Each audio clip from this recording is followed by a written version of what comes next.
Prejšnji teden ste končno lahko spet bolj na široko odprli vrata. Koliko so bili kaj gledalci, veseli, da so lahko spet v malo večjem številu prišli k vam? Prva stopnica ni bila tako na široko, prva stopnica je bila zelo na ozko, se pravi, takrat smo lahko v Mali drami sprejeli 3 gledalce. Mi smo v sklopu te kampanje Odprimo gledališča smo seveda izvedli te predstave za 3 gledalce. Po svoje je bil to lep trenutek, hkrati pa tudi mučen trenutek, ker so se te uredbe takrat tako živo pokazale, kaj to pravzaprav pomeni. Mislim, da je tudi to botrovalo temu, te naši pritiski so botrovali temu, da so začeli zakonodajalci tudi drugače gledati na uprizoritvene umetnosti in verjetno na bližajoče se festivale poletne, ki pa tudi bojo morali preživeti in živeti. Prejšnji teden smo dobili zdaj to 50% možnost zasedenih dvoran z ukrepi, ki pač veljajo, se pravi cepljeni, testirani ali preboleli. Ne vem, bomo videli, prihodnost bo povedala, kaj to pravzaprav pomeni, koliko je teh ljudi. Po drugi strani se mi pa zdi, da je ta osnovna varnost, ki jo imamo nekako zagotovljeno, oziroma o kateri lahko se prepričamo, da je tudi zelo veliko pomeni. Vsak, ki se je šel testirati, ve, kako dobro se počuti vsaj 2 uri kasneje. In vsak, ki se druži s testiranim, tudi ve, kako je olajšan odnos. Tako da jaz mislim, da v tem ni nič slabega. In glede na to, da so testiranja omogočena, da ni s kakšno večjo težavo do njih zapriti, hitri testi so dovolj hitri, da lahko dnevno urejuješ svoje potrebe. Tako da jaz mislim, da je dosti zdravo razumsko to. V dvorani igralci so ves čas testirani in je tudi zaradi njih prav, da je tudi vsa ostala publika testirana, se pravi, počutili se bomo varneje in upam, da bo teh 50% zasedenega prostora v gledališču, da bo seveda odprlo hitro tudi drugo polovico. Kaj boste še ponudili zdaj gledalcem do konca te sezone, oziroma kako je tudi mogoče z zunanjimi površinami? Boste kaj tudi letos izkoristili vrt oziroma vaški ploščad? Seveda, zdaj delamo, glede na to, da je to prejšnji teden prišel ta uredba, seveda moramo spremeniti vse načrte, ki smo jih imeli. Mi smo imeli načrte narejene še zmeraj za zaprta gledališča, še zmeraj za neposredne prenose predstav in tako naprej. Zdaj se je seveda vse spremenilo in moramo narediti popolnoma nov plan.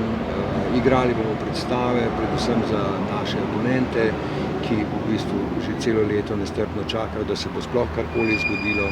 Seveda vsega ne bomo mogli odigrati, vsem ne bomo mogli ponuditi zdaj takoj, pač pa smo že za naslednjo sezono naredili nov sistem.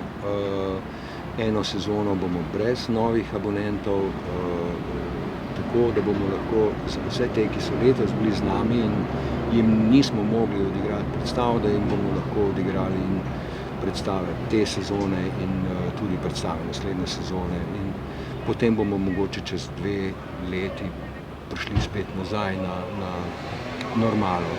Predvsem je pa na normalen abonmajski sistem. Predvsem je pa nujno to, da tisto, kar smo dolžni ljudem in kar ljudje pričakujejo od nas, in kar si zaslužijo glede na svojo potrpežljivost, ki so jo imeli z nami, da bomo to lahko v naslednji sezoni, pa zdaj na koncu sezone to lahko pač jim dali. Jih boste izvedli v tej stavbi ali se mogoče že obeta kakšen premik kam drugam, zato ker se bo to ta čas spremenilo? Zaenkrat seveda delamo računico za to stavbo, ker nimamo še dokončnega potrdila. Bomo enkrat imeli potrdilo in končni podpis pod pogodbo z izvajalci, potem in z gradbenim dovoljenjem in tako naprej. Potem bomo seveda lahko povedali več, kam se selimo. Delamo pa načrte v obe smeri. Tako da, kar se tiče organizacije in načrtovanja naslednje sezone in potem sezon naprej, je seveda trojno delo. Zdaj eno je koronsko delo, eno je stavbeno delo. Skratka, za vse priložnosti moramo imeti narejene programe. Da bomo v naslednjem tednu, od 24. do 29. imeli, zaradi tega, ker smo pač dolgo čakali, bomo imeli kar 2 premieri na Velikem odru. V Mali drami je bila že premiera v živo in na spletu in v živo je bila premiera Škorpion, Veroniko in mi. To predstavo zdaj igramo redno vsak večer, skoraj da. V ponedeljek 24. ob 8. zvečer bo na Velikem odru drame predstava Mati Vitkijeviča.